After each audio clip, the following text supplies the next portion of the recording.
Hi guys, welcome to my channel. August 14 ഒരു big day ആണ്. സ്വാതന്ത്ര്യദിനത്തിന്റെ തലേ ദിവസമാണ് അന്ന് എന്നുള്ളതല്ല അതിന് കാരണം. ഇന്ത്യൻ സിനിമയിൽ ഇപ്പോൾ കറന്റ് ഏറ്റവും ഹൈപ്പുള്ള സിനിമ ഇറങ്ങുന്ന ദിവസമാണ് ഓഗസ്റ്റ് 14. ഈ വർഷം ഇറങ്ങുന്നതിൽ എന്റെ വിഷ് ലിസ്റ്റിൽ ഞാൻ ഏറ്റവും കൂടുതൽ കാത്തിരിക്കുന്ന രജനികാന്തിന്റെ കൂലി ഇറങ്ങുന്ന ദിവസമാണ് ഓഗസ്റ്റ് 14. അത് മാത്രമല്ല, ബോളിവുഡും തെലുങ്കും ഒന്നാകെ ആന്റിസിപ്പേറ്റഡ് ആയിട്ട് ഇറക്കുന്ന വാർ 2-ഉം അന്ന് തന്നെയാണ് റിലീസ് ചെയ്യുന്നത്. ഓഫ് കോഴ്സ് എന്റെ ചോയ്സ് കൂലി തന്നെയാണ്.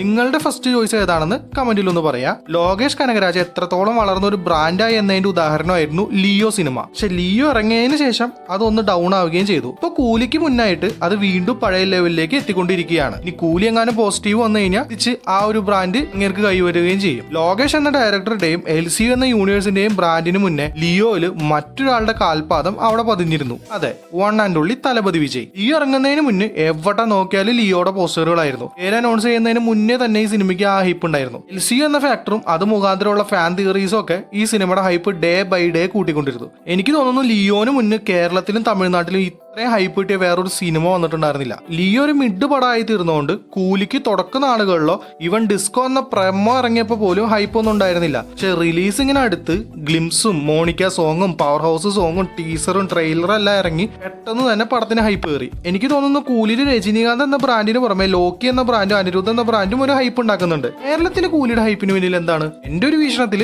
രജനീകാന്ത്, ലോക്കിയും അനിരുദ്ധുമാണ്. വേണമെങ്കിൽ നാഗാർജുനയ്ക്ക് ഒരു വിഹിതം കൊടുക്കാം. പിന്നെ LCU ആണോ അല്ലയോ എന്ന ഒരു എക്സൈറ്റിംഗ് ഫാക്ടർ ഉണ്ട്. കേരളത്തിൽ ഉപേന്ദ്രയോ അമീറോ സൗബിനോ കൂലിക്ക് ഒരു ഹൈപ്പ് ഫാക്ടർ ആണെന്ന് തോന്നുന്നില്ല. എന്ത് തന്നെയായാലും പടം ഹിറ്റായി കഴിഞ്ഞാൽ 4 ഇൻഡസ്ട്രിയിൽ നിന്നും, അതായത് പാൻ ഇന്ത്യൻ ലെവലിൽ തന്നെ ഒരു തൂക്കിയടിക്കുള്ള സ്കോപ്പുള്ള സിനിമയാണ് കൂലി. ഒരുപാട് ഷോകളും ചാർട്ടിങ്ങും ഒക്കെ നോർത്തിലും തെലുങ്കിലും വാർ 2 പിടിച്ചെങ്കിലും എന്തോ കൂലിക്കുള്ള ഒരു ഹൈപ്പോ എക്സൈറ്റിംഗ് ഫാക്ടർ ഒന്നും വാറിനില്ല. മേ ബി അത് കേരളത്തിന് തമിഴ്നാട്ടിലുള്ളവരുടെ ഒരു തോന്നലായിരിക്കാം. ചിലപ്പോൾ നോർത്തിൽ വാർ 2-ന്റെ ഹൈപ്പ് ഒന്നും കൂലിക്ക് ഉണ്ടാവണമെന്നില്ല. ഇനിയിപ്പോ നോർത്തിൽ ആ ഹൈപ്പ് ഇല്ലെങ്കിൽ ഹൃതിക്കിന്റെ ന്യൂട്രൽ ഫാൻ ബേസ് തന്നെയാണ് അതിന് കാരണം. കാരണം സൽമാനെയോ ഷാറൂഖിനെയോ രൺബീറിനെയോ അമീറിനെയോ പോലെ നോർത്തിൽ ഹൃതിക്കിന് അത്ര ഡൈഹാർഡ് ആയിട്ടുള്ള ഒരു ഫാൻ ബേസ് ഇല്ല. പക്ഷെ അതില്ലാതെ തന്നെ വാറിന്റെ ആദ്യത്തെ പാർട്ട് റെക്കോർഡ് കളക്ഷൻ അവിടെ നേടിയിരുന്നു. വാർ 2-ൽ NTR ഉള്ളതുകൊണ്ട് വാർ 2-വിനെങ്ങാനും പോസിറ്റീവ് വന്നു കഴിഞ്ഞാൽ കൂലി പോലെ ഒരു പാൻ ഇന്ത്യൻ തൂക്കിയടി വാർ 2-വിനും ഉറപ്പാണ്. NTR ഉള്ളതുകൊണ്ട് തെലുങ്കിൽ വാർ 2 പോസിറ്റീവ് ആണെങ്കിലും പടം കയറി കൊളുത്തുകയും ചെയ്യും. മിക്സഡ് മൂവിയായ ദേവര വെച്ചിട്ട് 400 കോടിയോളം കളക്ഷൻ നേടിയ മുതലാണ് NTR. എന്തൊക്കെയായാലും എവിടെ നോക്കിയാലും കൂലി മയമാണ്. പോസിറ്റീവ് ആണെങ്കിൽ ഇന്ത്യയിലെ തന്നെ ബ്രാൻഡ് ഡയറക്ടറായിട്ട് ലോകേഷ് മാറുകയും ചെയ്യും. അവിടെ എങ്ങനെ നെഗറ്റീവ് ആണെങ്കിൽ അത് ലോക്കിയെ വളരെ വലിയ രീതിയിൽ ബാധിക്കുകയും ചെയ്യും.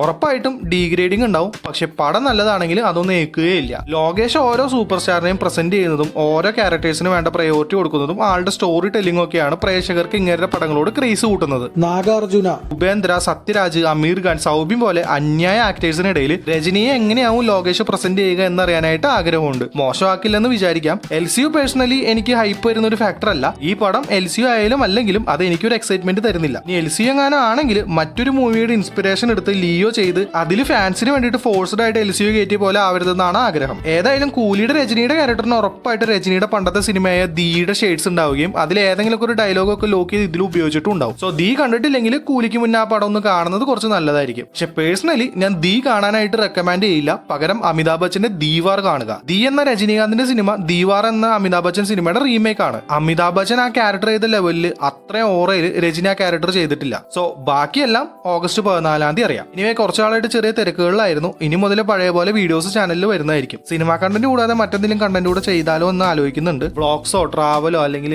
ലൈവ് സ്ട്രീംസോ അങ്ങനെ എന്തെങ്കിലും കണ്ടന്റ്സ്. സോ നല്ല കണ്ടന്റ് ഐഡിയാസ് എന്തെങ്കിലും ഉണ്ടെങ്കിൽ അതൊന്ന് കമന്റ് ചെയ്തേക്കാം. അപ്പോൾ അടുത്ത വീഡിയോ ആയിട്ട് കാണുന്നവരെ ബൈ.